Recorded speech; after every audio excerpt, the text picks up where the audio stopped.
अस्सलाम वालेकुम, नमस्कार साथियों। आज हम बात करेंगे नशे पर। आजकल आप देख रहे हैं कि किस तरह देश के अंदर और दुनिया के अंदर नशा बढ़ रहा है। किस तरह देख रहे हैं कि आज नशे के कारण अपराध भी बढ़ रहे हैं। नशा जो है हर धार्मिक ग्रंथ हो, पुस्तक हो, किताब हो या इस्लाम में हो, हर जगह जो है नशे का जो है हराम कहा गया है, गलत कहा गया है। नशा जिंदगियां ले रहा है, नशा जिंदगियां बर्बाद कर रहा है। भारत के अंदर एनडीपीएस का कानून है। भारत के अंदर नशे के लिए जो ट्रैफिकिंग ऑफ ड्रग्स करते हैं, जो नशा तस्करी करते हैं, ड्रग्स की सप्लाई करते हैं, उनके लिए 20 साल की सज़ा हो सकती है। अगर कोई बंदा दोबारा इसमें संलिप्त पाया जाता है, दोबारा इसमें पाया जाता है, तो उसके लिए 30 साल तक की सज़ा हो सकती है।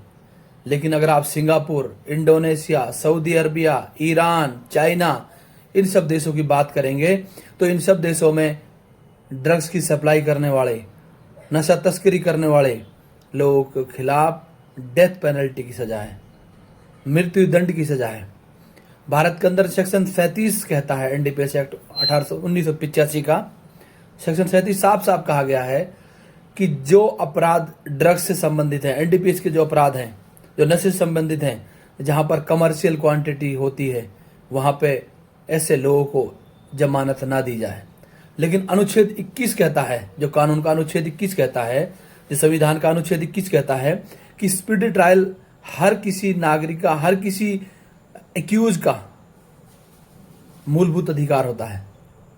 और अभी हम इसको डिस्कस करते हैं कि अगर कोई बंदा जेल के अंदर है और उसका ट्रायल जल्दी कंक्लूड नहीं हो रहा है, उसको ना उसका फैसला जल्द नहीं आ रहा है, ना उसको सजा हो रही है, ना वो बरी हो रहा है, उसका फैसला ट्रायल का नहीं आ रहा है, तो ये स्पीडी ट्रायल के तहत ये कानून कहता है कि उसको जमानत पे छोड़ दे जाए।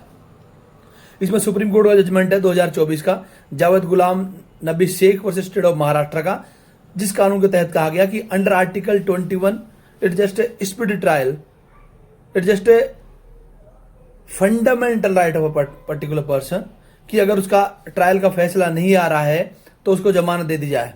लेकिन अभी सुप्रीम कोर्ट का 24 अप्रैल का फैसला आया है एनडीपीएस के मामले में। एनडीपीएस के मामले में Punjab and Haryana high court Chandigarh से एक जमानत होती है, जिसमें जो बंदा होता है, सुखविंदर सिंह गोरा करके नाम का बंदा होता है, उसको पंजाब हरियाणा हाई कोर्ट चंडीगढ़ जमानत दे देती है, क्योंकि उस बंदे को जेल के अंदर 2 साल 1 महीना और 2 दिन हो चुके थे और उसके केस में टोटल गवाह 24 थे, केवल 2 की गवाही हुई थी। तो हाई कोर्ट ने स्पीडी ट्रायल के प्रिंसिपल्स को मानते हुए उस बंदे को जमानत दे दी। पंजाब सरकार सुप्रीम कोर्ट जाती है उस फैसले के खिलाफ, तो हाई कोर्ट के फैसले को सुप्रीम कोर्ट ने बदलते हुए पंजाब सरकार की अपील को अलाउड किया और वापस से उस बंदे की जमानत को रद्द किया और कहा कि स्पीडी ट्रायल कानून का प्रावधान है, कानून का प्रोविजन है, जिसका ट्रायल का फैसला नहीं आ रहा है उसको जमानत दी जाती है। ये बात बिल्कुल सही है। लेकिन एनडीपीएस के मामलों में, ड्रग्स के मामलों में ये अपवाद होगा। ड्रग्स के मामलों में सेक्शन 37 ही लागू रहेगा।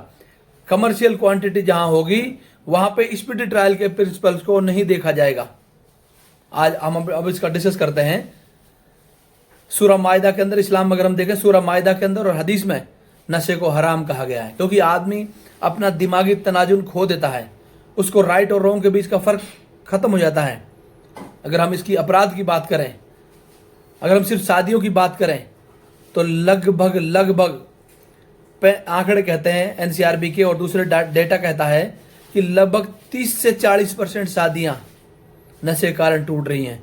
क्योंकि जो बंदा नशा करता है उसको गलत सही का पता नहीं होता, वो घर आता है, वो उतना उसका फोकस कमाने पर नहीं होता, पैसे की कमी होती है, वो घर पे हिंसा करता है, वो अपने पार्टनर को परेशान करता है, तो उसके कारण शादियां टूट रही है। दूसरा, एनसीआरबी का डेटा और national highways and road and transport ministry का डेटा कहता है कि लगभग देश के अंदर 5 लाख एक्सीडेंट प्रति वर्ष नशे के कारण हो रहे हैं, नशे में ड्राइविंग करने के कारण हो रहे हैं। क्योंकि उस टाइम बंदा जब नशा करता है ओवर कॉन्फिडेंस में होता है, सही गलत को पता नहीं होता, वो अपने व्हीकल की जो उसकी स्पीड होती है उसको और सामने वाले व्हीकल की स्पीड को सही से जज नहीं कर पाता, तो इसके कारण लगभग 5 लाख जो है हर साल एक्सीडेंट हो जा रहे हैं। दूसरा, कम से कम अगर हम मर्डर के आंकड़ों की बात करें, नशे की हालत में लगभग हर साल भारत के अंदर 40 से 50 हजार लोग जो नशेड़ी होते हैं वो मर्डर कर देते हैं। तो नशा बहुत खराब चीज है।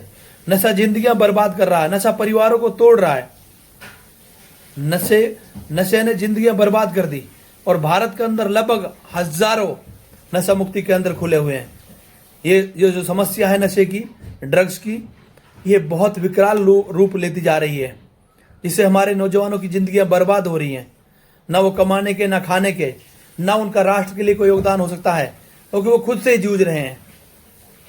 मैं खासतौर पर मेवात के बच्चों को कहूंगा कि आप नशे जैसी बुरी आदतों से बचें, अपने परिवार के प्रति अपनी जवाबदेही समझें, अपने बीवी बच्चों के लिए उनका ख्याल रखें, वो आपकी जिम्मेदारी है। तो आप अपनों को समझाएं, अपनों की फिक्र करें, नशा जैसी बुरी बीमारी से, नशा जैसी बुरी लत से दूर रहें, क्योंकि जिंदगी बहुत अनमोल है। आप सबको बहुत बहुत धन्यवाद। जय हिंद।